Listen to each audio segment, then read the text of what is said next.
Okay, this is the family size game version, take two. I did the other one and I don't know why. It came out in, what do they call it? Landscape mode, yeah. But I didn't want it that way. Anyways, hey, check it out. It goes a lot easier when you know what you're doing. This didn't take me any time at all to cut this. Isn't that funny?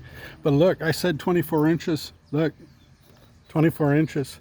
It's a little bit over on the other side here, so it's actually 24 inches. That whole geometry thing with math and all that, that actually kind of works. Apparently, Pythagoras and all those guys, they knew what they were talking about. Anyway, so this is 12 inches across. So when you do all 6 of them, it becomes 24 inches. Now here's the thing. So I got to line it up. Hold on. 12 inches. Here we go. Look. So it's 12 inches across. Here starts at 1 foot, goes to 2 foot. So it's 12 inches across. Now this inner circle here, this inner one that I made earlier, and it's all glued, that kind of represents where the one board's going to go, and then the pivot where the tiles fall. So in the up position, it'll be against this board, and the down position will be against that one. So that, now if you look, and this is kind of cool, see if I can do this.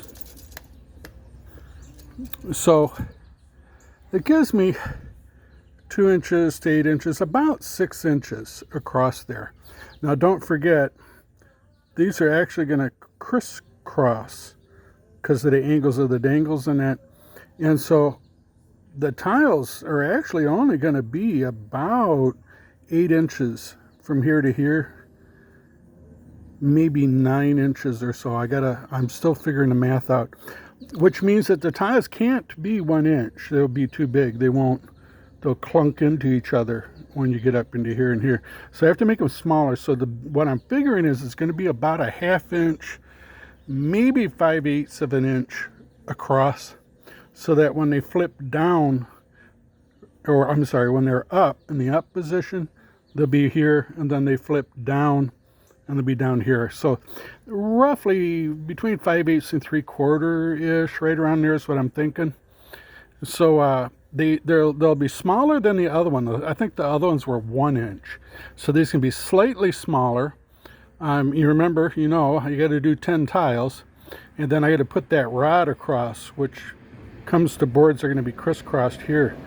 So a little smaller size, but I think when all is said and done, I think they'll be all right. I think when you go to flip them, you won't get that satisfaction on the large one where you can slam them, but this will be better than going dink. It's just that little dink. You can be able to flip them up, and I'm 90% confident that I'm going to weight them, so when you slam them down, they're going to slam. But anyways, that's what's going on. It doesn't look terribly bad. Got to glue these again. I glue one, it sets for the night, glue another. So I got 6 days before this whole circle's all glued together. In the interim, I got to figure this part out here.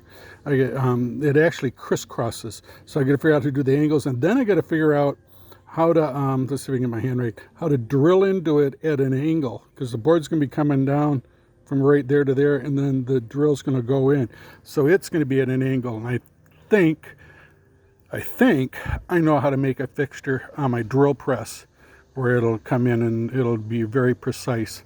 So that's what's going on. I'm a little ahead of schedule, so I might have some time to hit another project, but that's what's going on now. Guess I'm gonna have to change this. I was saying this was the large edition, but I guess it's gonna have to be the medium edition. 24 across the points.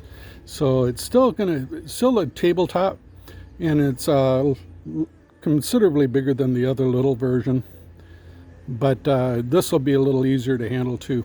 Anyways, we'll catch you next time.